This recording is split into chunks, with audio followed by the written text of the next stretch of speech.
एक अनपढ़ आदमी देश पर कितना बड़ा बोझ बनता है, ना जो अपने संविधान के दिए हुए अधिकारों को जानता है, ना संविधान ने हमसे जो अपेक्षा करी है वो दायित्व को जानता है। वो कैसे एक अच्छा नागरिक।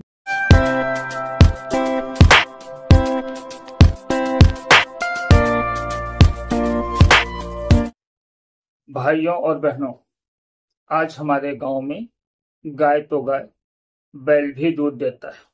मित्रों, गाय चारा खाती है, बैल भी चारा खाता है, और जब गाय दूध दे सकती है तो बैल क्यों नहीं? सवाल पूछना चाहिए कि नहीं? बस एक बार और मेरी सरकार बनवा दो। बैल तो बैल, घोड़े गधे भी दूध देना शुरू कर देंगे। देंगे कि नहीं? जोर से बोलो, हाथ उठाकर बोलो। घोड़े गधे बैल दूध देंगे कि नहीं? लगता है कुछ ज्यादा हो गया। फकीर आदमी हूं, थोड़ा फक्कड़ हूं और थोड़ा भुलक्कड़। बैल, घोड़ा, गधा मतलब भैंस, बकरी, ऊंटनी, ऐसे समझ लीजिए। वो क्या है कि भूलने की आदत है ना, भूल गया था। ज्यादा से ज्यादा ये मेरा क्या कर लेंगे भाई? नहीं बताइए क्या कर लेंगे? अरे हम तो फकीर आदमी हैं, झोला लेके चल पड़ेंगे जी। गजब का सगोफा है ना, तैयार रहिए। ऐसे ही सगोफे आने वाले हैं और उसे मास्टर स्ट्रोक बताकर आपसे तालियां बजवाई जाएंगी। बजाओ ताली। आजकल कुछ विपक्षी लोग हमारे महामानव की बेइज्जती करने पर तुले हुए हैं। एक लफरगंजू फोन करके मुझे बोल रहा था कि नंदू चाचा के नसों में खून नहीं सिंदूर बहता है, गरम गरम सिंदूर। ये वाला वीडियो भेज करके फिरकी ले रहा था। मोदी की नसों में लहू नहीं, गरम सिंदूर बह रहा है।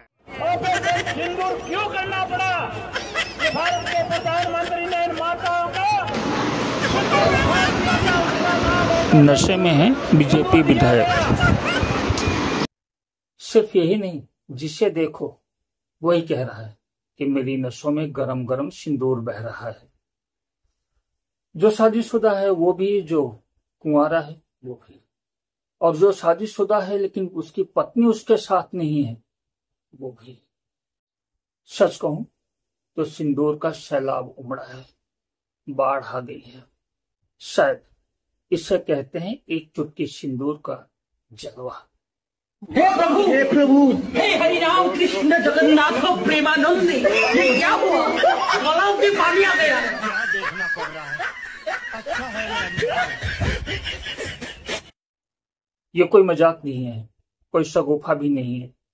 अगर हमारे महामानव ने कह दिया कि सिंदूर बह रहा है तो सिंदूर बह रहा है, इसमें कोई बहस नहीं होनी चाहिए। वैसे भी हमारे महामानव इंसान नहीं है, रोबोट है। Robot, non biological. सच में भगवान है वो। उनकी नसों में सिंदूर भी बह सकता है और पेट्रोल भी। मैं सरकार दोबारा बनाने के लिए सरकार नहीं चलाता हूँ, मैं देश बनाने के लिए सरकार चलाता हूँ। मैं तो अविनाशी हूँ जी, मैं काशी का हूँ। और सिर्फ इतना ही नहीं, कैमरा और जगह देखते ही उनकी नसों का मिजाज भी बदल जाता है। और अब जब सिंदूर है तो चाची जी वाला ही होगा। चाची जी तो सिंदूर लगाती नहीं, वही सिंदूर चाचा के नसों में बह रहा है। बह नहीं रहा है, खौल रहा है, उबल रहा है। वैसे भी काफी दिन हो गए जसोदा चाची को गए हुए। उनकी याद आती होगी, क्योंकि महामानव अब बूढ़े हो गए हैं और बुढ़ापे में अकेलापन काटने के लिए सहारे की जरूरत पड़ती है। शायद इसीलिए चाची का सिंदूर उनके नसों में खौल रहा है, उबल रहा है, बह रहा है। और हाँ, अब मत पूछना किसका सिंदूर है और क्यों। और एक बार तो हमारे महामानव के नस में पैसा बहने लगा था, एकदम नई नई करेंसी नोट, चिप वाली। गप्पू मीडिया के लल्ला लल्ले ऐसे ही थोड़ी लाइन में खड़े हैं, यकीन नहीं होता ना, खुद सुन लो। बीइंग गुजराती, मेरे ब्लड में कॉमर्स है, मेरे ब्लड में मनी होता है। एक गफर गंजू मुझे फोन करके पूछ रहा था कि जब इन्होंने चाची जी को छोड़ ही दिया तो चाची जी का सिंदूर इनकी नसों में कैसे बह सकता है। दोस्त, चाची जी ने इन्हें नहीं छोड़ा, और सच तो यह है कि महामानव ने भी चाची जी को नहीं छोड़ा, बल्कि भूल गए। भूलने की थोड़ी आदत है। कांग्रेस सरकार के चाहिए न, सब चाहिए। क्या क्या चाहिए आपको? सब कहते हैं सब मिलने का है, मुझे कोई नहीं, सब मिलू चाहिए। इसका इसका अधिकार मिलता है तो मैं उसकी पत्नी हूँ, तो इसका भी अधिकार मिलना चाहिए। तो क्या आपको लगता है जो आपको हक मिलना चाहिए वो आपको नहीं मिला? नहीं मिला, क्या मिला है? कुछ नहीं मिला, क्या मिला? और वैसे भी किसी चीज को भूल जाना कोई अपराध तो नहीं है। अरे भूल गए तो भूल गए, जरा आप भी सुन लो। करीब 40 साल मैंने भिक्षा मांग करके खाया है। मैं लोगों के घर में भिक्षा मांग करके खाता था। 40 साल भिक्षा मांगी, सुना न? और अब सुनो। मैं 35 साल तक भिक्षा मांग करके खाया हूँ। 35 साल, सिर्फ 35 साल, शायद 40 साल की बात भूल गए। और सुनो। जब मैं पीएम भी नहीं था, सीएम भी नहीं था, नेता भी नहीं था,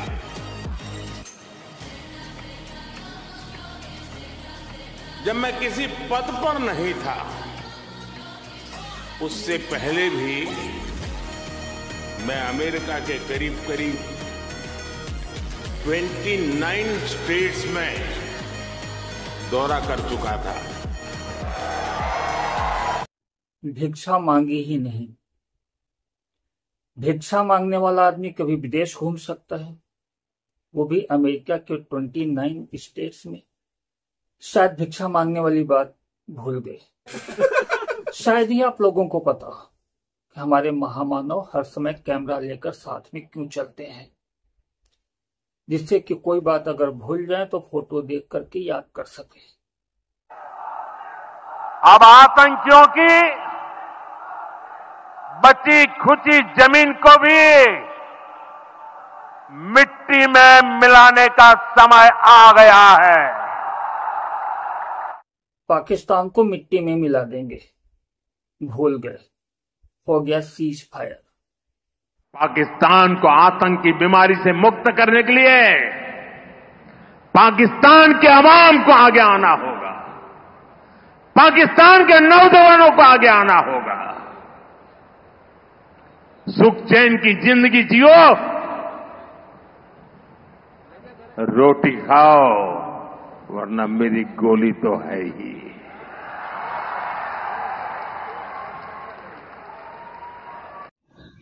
पहले सीज फायर करने पे मजबूर हुए और अब डायलॉग बाजी। गजब का खेला है भाई, गजब का। स्ट्राइक सेना ने की, मोदी साहब भूल गए और खुद ही सेना का ड्रेस पहनकर फोटो खिंचवा ली।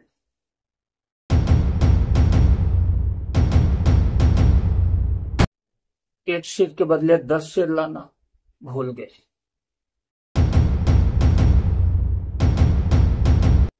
पहलगाम हमले के बाद पहलगाम जाना भूल गए, पहुंच गए बिहार की रैली में चुनाव प्रचार करने के लिए। वैसे भी चुनाव जरूरी होता है ना, 5 साल में एक बार इलेक्शन आता है। आतंकवादी हमला तो कभी भी हो सकता है।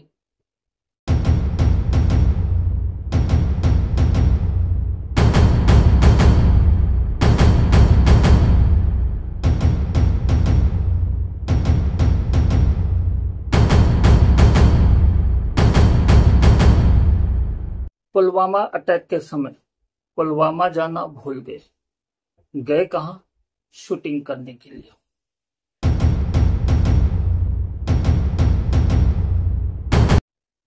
मछली याद है, मंगलसूत्र याद है, मुस्लिम याद है, मुजरा याद है, लेकिन मणिपुर जाना भूल गए।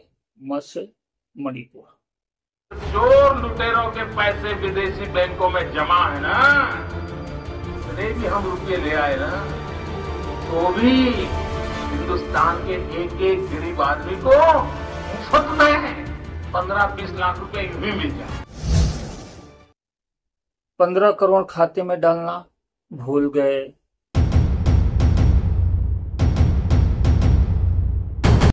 हर साल 2 करोड़ नौकरी देना भूल गए।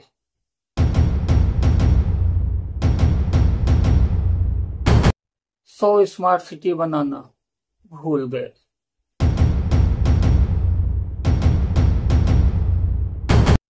हर किसी को पक्का मकान देना भूल गए।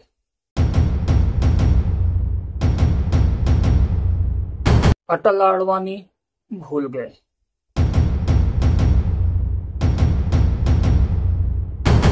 ₹500 में सिलेंडर देना भूल गए।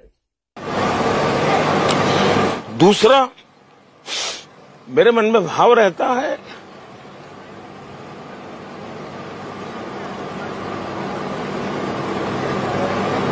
हो सकता है मेरी मां ने मुझे जन्म दिया, और तो और मां ने ही जन्म दिया है, ये बात भी भूल गए। भूल गए तो भूल गए। अब राहुल बाबा को बड़ी खुंदस है। मोदी जी यहाँ नहीं गए, मोदी जी वहां नहीं गए, मोदी जी ने ये नहीं किया, मोदी जी ने वो नहीं किया। अरे क्यों करें भाई, क्यों करें? तुमने जाकर आंसू पोंछ दिया ना, फिर उनकी क्या जरूरत? वो तो स्वयं घोषित भगवान है। वो भला जनता के लिए क्यों कष्ट उठाने लगे? जनता को उनके लिए कष्ट उठाना चाहिए। मैं तो अविनाशी हूँ जी, मैं काशी का हूँ। मोदी जी सचमुच भगवान है। यकीन नहीं होता ना? कंगना जी से सुनो।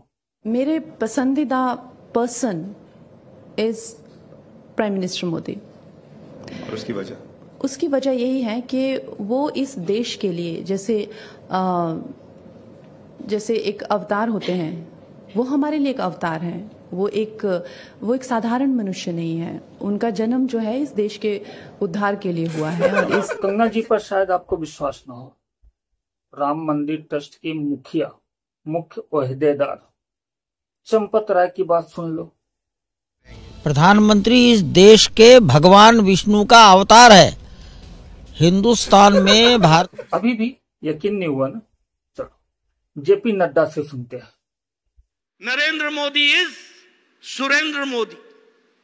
वो नरों के ही नेता नहीं, अब सुरों के भी नेता हैं। यह बात आपकी जुबान से निकलती है, इस बात को समझना चाहिए, आपके ट्विटर से। इन्हें सुनो, ये बता रहे हैं कि मोदी जी पूर्व जन्म में शिवाजी महाराज थे।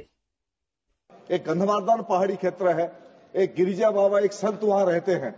उन्होंने सही कहा, हमको एक दिन बातचीत चल रहा था, उन्होंने हमको बताया कि देश के आज जो प्रधानमंत्री नरेंद्र मोदी जी है, नरेंद्र मोदी जी का पूर्व जो जन्म था वो महाराज छत्रपति शिवाजी थे, और उसका दूसरा जन्म ये अभी नरेंद्र मोदी है। इसलिए वही इस राष्ट्र को एक विकसित राष्ट्र, दुनिया में सबसे शक्तिशाली राष्ट्र निर्माण करने की भावना से काम कर। दूसरी बात, राहुल बाबा को अच्छी तरह से पता है कि मोदी जी का भाषण स्क्रिप्टेड होता है। मोदी जी तो सिर्फ एक एक्टर है, डायरेक्टर कोई और है। हाँ, एक्टिंग में कोई कमी हो तो बोलो। सच कहूं तो मोदी जी को एक्टिंग के लिए ऑस्कर पुरस्कार मिलना चाहिए। मोदी जी बहुत बड़े एक्टर हैं, खुद देखो।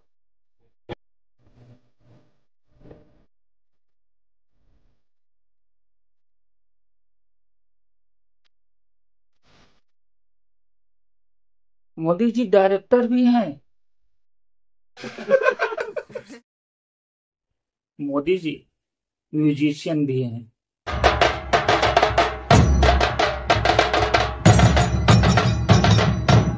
मोदी जी कॉमेडियन भी हैं। और कुछ लोग तो गरीबों के जाके पैर पकड़ते हैं। अरे तुम तो कितने अच्छे हो, तेरे दादा मेरे यहां मजदूरी करते थे, तेरी माँ मेरे बर्तन साफ करती थी, अरे तुम तो बहुत अच्छे हो, देखो बच्चे बड़े हो गए हैं। मोदी जी राइटर भी हैं।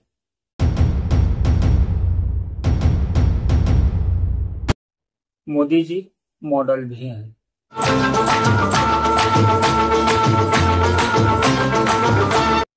Modi ji all in one है, पर अफसोस मोदी जी राजनेता नहीं, राग नेता है। राग नेता वो हमेशा वही राग छेड़ते हैं जिस पर अंधभक्त उछल कूद मचा सके। दोस्तों, आज इस वीडियो में सिर्फ इतना ही। आपको ये वीडियो कैसा लगा कमेंट करके हमें जरूर बताइएगा। इस वीडियो को लाइक करें, चैनल को शेयर करें और सब्सक्राइब करें। इसी उम्मीद के साथ जय जवान जय भारत।